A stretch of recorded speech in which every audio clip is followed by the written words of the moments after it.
cour.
L'audience est ouverte concernant l'affaire qui oppose l'État à M. Brimel, qui est ici présent, et accusé du meurtre de Mademoiselle Caroline. Nous pouvons commencer. Monsieur le procureur, veuillez approcher pour vos exposés préliminaires. Votre honneur, membre du jury, bonjour. L'affaire ici présente est le meurtre sauvage de Mademoiselle Caroline, une honnête citoyenne habitant de notre ville. L'accusé ici présent a été identifié sur les lieux du crime avant, pendant et après. Au cours de ce procès, mesdames et messieurs le jury, nous vous présenterons plusieurs preuves qui culpabilisent M. Brimel, telles que des images tirées des caméras de surveillance identifiant l'accusé aux alentours du domicile quelques instants avant l'heure du crime. Nous appellerons à la barre différents témoins qui nous raconteront ce qu'ils ont vu et entendu. Et pour finir, le médecin légiste viendra nous présenter les conclusions auxquelles elle est parvenue après analyse minutieuse du corps de la victime et du lieu du crime. Est-ce une simple coïncidence, toutes ces preuves contre l'accusé? Non, bien sûr que non. Votre rôle dans ce procès, mesdames et messieurs le jury, est d'analyser toutes les preuves et de faire justice à la victime et à la famille ici présente en condamnant M. Brimel du crime affreux qu'il a commis et qui a traumatisé notre si belle et paisible ville. Je vous remercie. Maître Jésus, veuillez approcher pour vos exposés préliminaires. Mesdames et messieurs, bonjour. Mesdames et messieurs les jurés, votre honneur.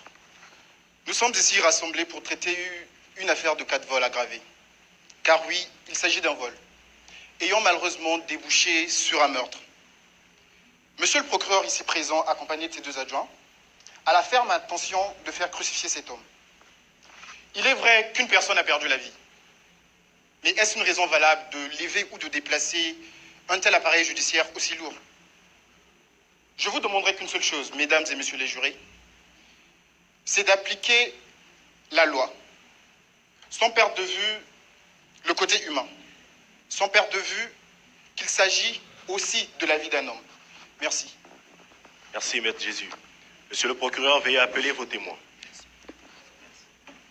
Votre honneur, membre du jury, assistance, bonjour. Nous allons appeler à la barre notre premier témoin, Madame Fatima.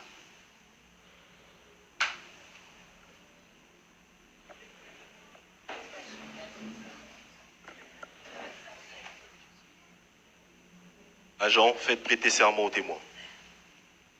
Jurez-vous de dire la vérité, toute la vérité et rien que la vérité? Je le jure. Bonjour, Madame Fatima. Bonjour, maître. Comment allez-vous? Je vais bien, merci. Pouvez-vous, s'il vous plaît, dire à l'assistance ce que vous avez vu le 8 juin 2020? D'accord. Le 8 juin 2020, j'ai vu le monsieur assis là, sortir de l'immeuble de Carole. Et il sortait précipitamment, il avait même l'air affolé. Est-ce bien Monsieur Brimel, à la part des accusés que vous identifiez? Oui, c'est bien lui. Pourquoi soutenez-vous qu'il était troublé? Je ne sais pas, son attitude, la manière dont il est sorti, il avait l'air comme de quelqu'un qui avait fait quelque chose et puis il s'est culpabilisé. Objection, quoi. votre honneur. Elle ne peut pas affirmer qu'il avait l'air d'avoir commis quelque chose parce que là, il s'agit tout simplement d'une simple supposition. Objection retenue. Oui, Quoi qu'on en dise, mesdames et messieurs, notre témoin vient ici de placer l'accusé M. Brimel sur les lieux du crime. Merci, votre honneur. Plus de questions. Merci, madame Fatima. Ce fut tout. Maître Jésus, voulez-vous procéder au contre-interrogatoire du témoin? Oui, votre honneur. Allez-y. Bonjour, madame Fatima. Bonjour, maître. Nous aimerions bien savoir d'où venez-vous lorsque vous avez vu mon client sortir de l'immeuble de la victime? Ah, ça fait 1 an, hein. Mais je ne sais pas, je pouvais être à l'église. Objection, votre honneur. Il s'agit ici d'une violation de l'intimité de notre témoin. Objection retenue.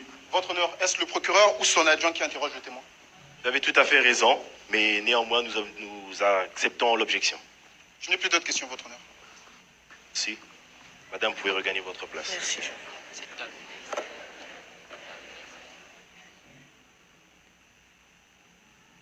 Votre honneur, nous allons maintenant appeler à la barre notre deuxième témoin, madame Hortense Mavrolo.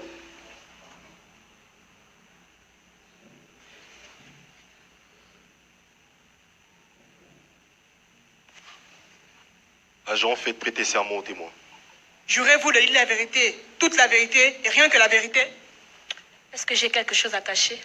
Veuillez répondre, madame, s'il vous plaît. Je le jure. Bonjour madame Hortense. Bonjour madame. Comment allez-vous? J'ai connu des jours meilleurs. Merci d'avoir pris la peine de venir ce matin. Je vous en prie. Alors, est-ce que vous pouvez nous expliquer ce que vous avez vu le 8 juin 2020? Le 8 juin 2020, Exactement, madame. alors que nous sommes le 9 mai 2021. Ça fait quand même longtemps. Mais je me rappelle quand même que je revenais du marché parce que je devais faire à manger pour mes enfants, pour mon mari et tout, parce que la famille devait venir. C'est vrai que j'aime pas la famille de mon mari, ils sont trop. Mais bon, c'est pas quand même grave. On fait avec, c'est quand même la famille. Donc je devais faire à manger. Objection, votre Et là, honneur. Quel est le lien entre la vie privée du témoin et l'affaire qui nous concerne? Objection retenue. Allez droit au but, madame. donc pour revenir à votre question. Donc je faisais à manger, parce qu'il m'a coupé la parole, il y a plus d'un mois. Je faisais à manger. Et là, j'ai vu ma voisine, Coco. Elle est rentrée et elle a surpris le voleur. Monsieur, c'est toi, hein? Toi, tu voles, tu tues les gens. Tu as de la honte. Elle a surpris monsieur. Et donc, elle a saisi l'épaule de monsieur pour voir qui c'était. Et lui, il a voulu se défendre. Les choses de la honte. Un homme qui frappe une femme, mon frère, tu vas pas aller loin. Le paradis n'est pas pour toi. Voilà qu'il a pris le chevron. Il a tapé l'enfant le chevron à la tête. Elle est tombée. Je ne sais pas ce qui s'est passé. J'ai entendu les cris. Après, Poupougnou a pleuré là-bas. Enfin, sa sorcellerie-là. Il a pleuré là-bas. Moi, je lui ai donné à manger. Après, je suis revenue. Je ne sais plus ce qui s'est passé. Enfin, c'est ce que je me rappelle. Merci, madame. De rien. Pouvez-vous nous dire maintenant comment, depuis chez vous, vous avez pu regarder la scène que vous venez de décrire? Mon immeuble, c'est juste en face de Coco. Donc, la fenêtre de ma cuisine, là, ça donne directement sur sa chambre. Merci, madame. Monsieur les jurys, l'Assemblée, cela prouve que notre témoin était bien situé lorsque la scène s'est produite. Exactement. Monsieur Brimet, présent, a bien assassiné sauvagement Et le chevron. mademoiselle Caroline. Exactement. Merci beaucoup. Votre honneur, j'ai plus de questions.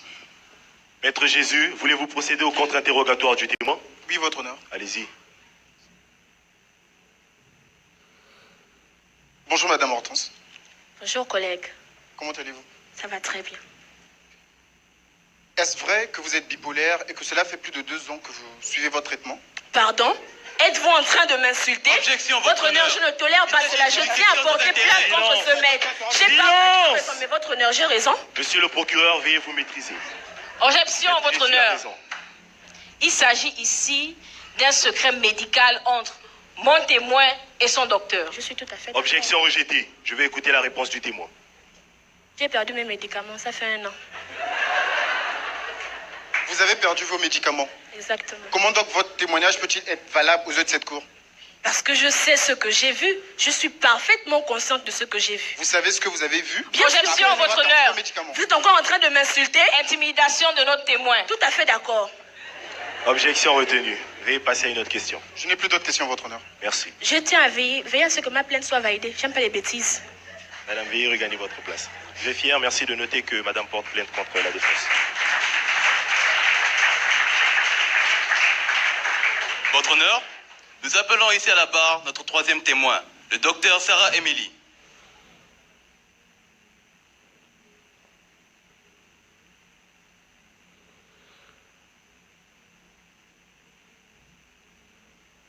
Agent, faites prêter serment au témoin. Jurez-vous de dire la vérité, toute la vérité et rien que la vérité? Je le jure. Docteur Sarah Emily, comment allez-vous? Je vais bien, merci. Vous êtes bien le médecin légiste de la police? Effectivement. Vous avez eu à faire différentes analyses sur la scène du crime, comme je tiens dans ces documents. Et vous avez eu à obtenir des résultats. Pouvez-vous faire part à la cour les résultats que vous avez eu à obtenir, s'il vous plaît? Ok. Alors, premièrement, nous avons eu à constater dans les ongles de la victime de la peau contenant de l'ADN de l'accusé ici présent. Deuxièmement, nous avons constaté des éraflures au niveau des bras qui démontrent tant bien que mal que celle-ci a tenté de se défendre. Et pour finir, on a prélevé des empreintes de chaussures sur le sol correspondant aux chaussures retrouvées chez monsieur l'accusé ici présent. Donc, vous affirmez que monsieur Brimel a été non seulement sur le lieu du crime, mais qui a sauvagement agressé la victime. Effectivement. Voyez ici, mesdames et messieurs le jury, à quel point la violence anime le cœur de cet homme qui a sauvagement agressé sa victime. Objection, après le vol. Le procureur n'a pas le droit de faire des simulations avec les membres du jury. Objection retenue. Votre honneur, sans vouloir vous manquer de respect, je fais appel à la conscience de la société qu'un homme d'une telle envergure ne doit pas être mis en liberté, mais doit plutôt être condamné. Je suis tout à fait d'accord avec vous, mais je vais demander au jury d'écarter cette partie. Plus de questions, votre honneur. Merci. Merci. Maître Jésus, voulez-vous procéder au contre-interrogatoire du témoin? Oui, votre honneur. Allez-y. Bonjour, docteur. Bonjour. Dites-nous, en dehors des chaussures de mon client, qui malheureusement coïncident avec sa pointure, y a-t-il d'autres preuves ou d'autres informations qui stipulent bel et bien que mon client était bel et bien au lieu du crime? Veuillez reformuler votre question, s'il vous plaît. Y a-t-il des traces de sang ou des fibres de la moquette sur ses chaussures? Malheureusement, non. Je n'ai plus d'autres questions, votre honneur. Merci. Madame, veuillez regagner votre place. Merci. Monsieur le procureur, avez-vous un autre témoin? Plus de témoins, votre honneur. Maître Jésus, avez-vous un autre témoin? Non, votre honneur. Merci.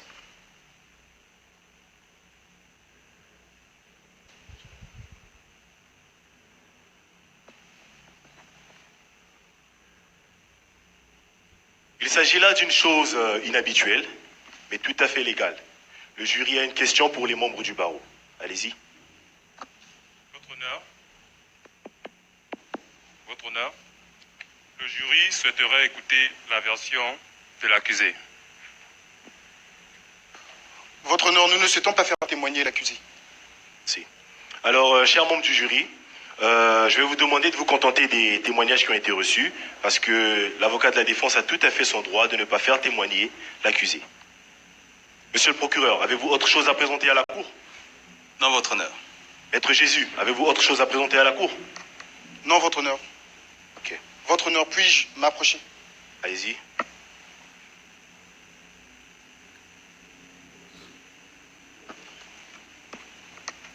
Père, je te présente ma justice et je te demande qu'à mon nom, que tu puisses libérer l'accusé.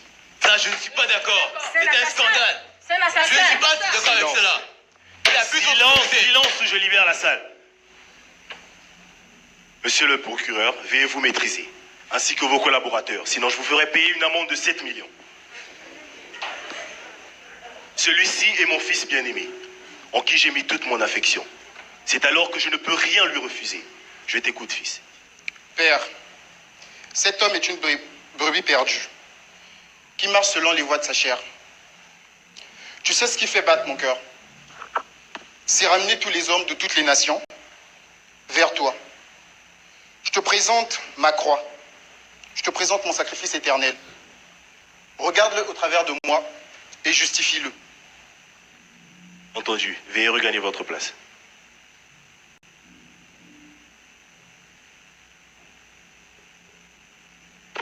Mesdames et messieurs, ceci n'est pas un tribunal humain. Aussi, d'une manière unilatérale, je vais rendre mon verdict. Monsieur Brimel, levez-vous. Concernant le crime pour lequel vous êtes accusé, je vous déclare non coupable. Monsieur Brimel, je n'ai pas terminé. Merci de vous lever, s'il vous plaît. Ce n'est ni à cause de vos actes, ni même de vos paroles, mais à cause de la croix et du sang versé par mon Fils Jésus-Christ. Désormais, votre vie lui appartient. Il fera de vous ce qu'il voudra. J'espère que vous saurez profiter de cette nouvelle chance. La séance est levée.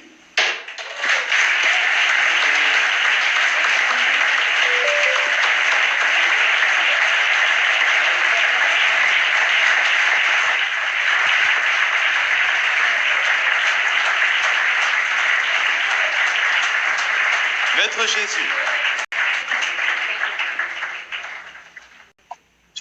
Toutes mes félicitations. Mais j'aimerais savoir comment vous avez fait pour gagner ce procès, alors que toutes les preuves sont là et réunies pour condamner cet homme. Il faut savoir que je ne plaide pas devant un tribunal humain. Mes protégés comparaissent devant le tribunal du Très-Haut, le juste juge. Wow, j'avoue que je suis ébahi par cette sagesse. Et mon équipe et moi, nous aimerions travailler avec vous, collaborer avec vous. Pas de souci.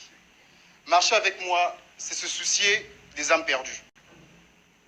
C'est prendre soin des brebis égarées qu'il faut ramener dans la bergerie. Alors, si vous êtes d'accord avec ça, marchons d'un pas commun et publions une année de grâce aux perdues.